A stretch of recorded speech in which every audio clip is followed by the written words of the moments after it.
Hi everyone. We are starting a really big module here that's going to take us 4 weeks. And I think an alternative title to this module would be The Isms of Modern Art, because we are going to talk about a lot of different short movements in modern art, in the development of the avant-garde. And as I was thinking about just how tumultuous the early decades of the first part of the 20th century were, it made me think about our own time that we're living in. And I think there's a lot of parallels here to the kind of economic turmoil, brutal, violent warfare, social unrest, dissatisfaction with the old order that begins to collapse in World War I. And so we're going to see how visual culture responds to the social and political context of these upheavals. And we want to, I think the fourth objective here is really important for us to keep in mind, because I think we want to see the avant-garde artists, people like Matisse or Picasso, as these rebels. But we also need to make sure that we identify the ways in which the avant-garde both upheld and attacked European ideologies like imperialism and sexism. These artists are products of their own culture. And so we'll see how in many ways they upheld these oppressive institutions.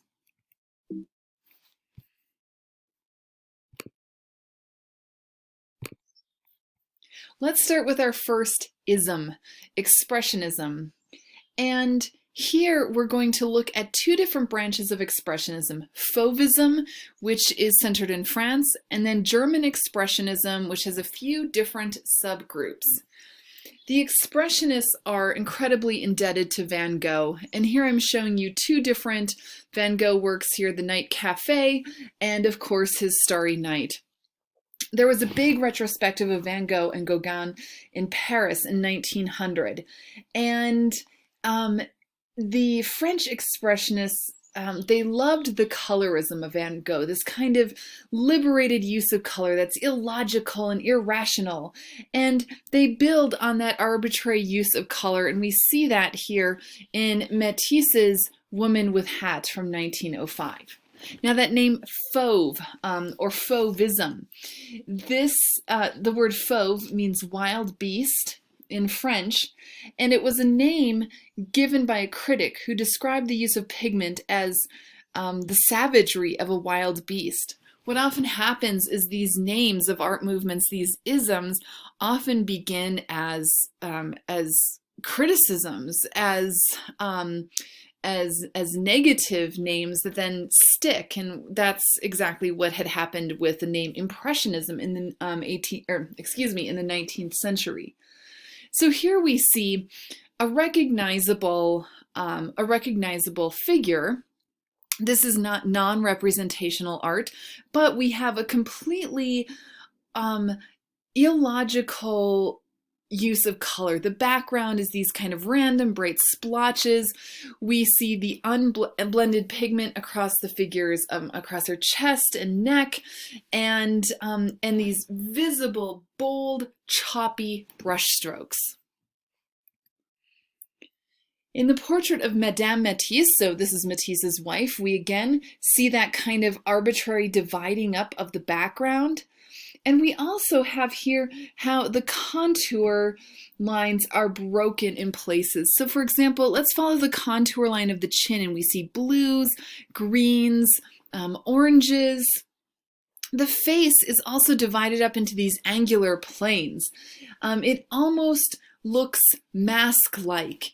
And this is a really important phenomenon here that we're going to trace in these early avant-garde groups, and that is an ism called primitivism. Primitivism is this fascination with art from outside of Europe.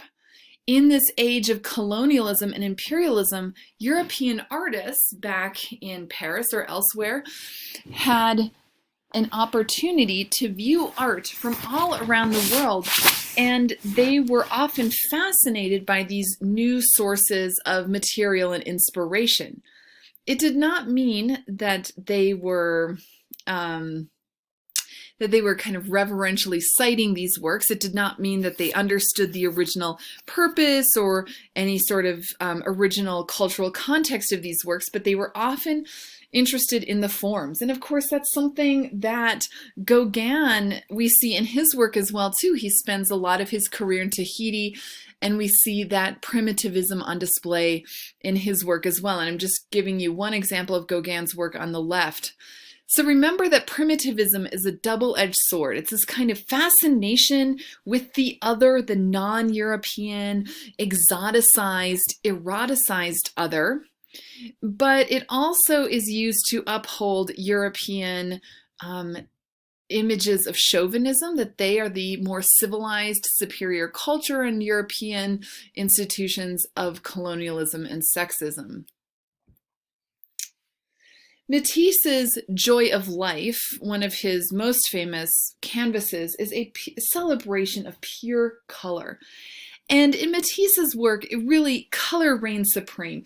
The brushwork is subservient to color and the emotion that that color elicits. There's a complete elimination of rational space. There is a kind of reveling in the flatness of the canvas. We're no longer thinking about scientific perspective and the illusion of modeling here, but we are celebrating the purely decorative flatness of the canvas. In the dance, we see form and naturalism reduced even more, and we have this view of a kind of pre-civilized, harmonious world. Very reduced, simplistic landscape, and this impulse really towards grace and rhythm. And I think this is another example of primitivism here with the darker skinned bodies, this notion of a kind of pre-civilized, feminized other. Modern artists, because of the continuing rise of the status of the artist in the 19th century, really propelled by the Academy and the Salon, artists begin to show us their studios more and more. That is seen as an important, legitimate subject of work. And I love this image of Matisse's studio, all done in red, and he's scratching out the contours of different objects out of this pure red background. So we see the grandfather clock, we see different pieces of furniture. Matisse really, he works through the 1950s, so he experiences both world wars, the Great Depression, but he continues to insist that art should be only about pleasure. We never see any reference to the atrocities of the 20th century in his work. And he really is a proponent of the notion of art for art's sake, art for that purely joyous artistic purpose and artistic drive. The blue nude is another important example of how Matisse uses primitivism in his Fauvist style. And the subtitle of this work gives us a big clue because it's called Souvenir of Biskra. Biskra is in the French colony of Algeria, and Matisse traveled there in the early years of the 20th century. And he shows us a female form as a memory of the tribal other. She's nude. She doesn't have those uptight Victorian European morals. She seems uninhibited, very comfortable in her nudity. She's also deeply connected to the natural landscape here, at one with nature, which is also another theme of primitivism. Note the kind of exaggerated, distorted curves of her breasts, her buttocks here, that are mimicked then in the undulations of the landscape in the background. there's this kind of escapist tribal fantasy that we see in primitivist works that's then combined with the expressionist emancipatory use of color. And this is where we see the kind of two sides of primitivism, because this sort of tribal fantasy, the escapism that white male European artists loved to promote, their freedom is bound to the unfreedom of these non-European women that they present. The belief of their artistic avant-garde autonomy is grounded in the suppression in the freedom of women and non-Europeans. And I think that's further emphasized here by this blank mask-like face, these kind of hollow almond-shaped eyes, the distorted features of the face that gives us no kind of portrait-like individualized sense of the figure herself.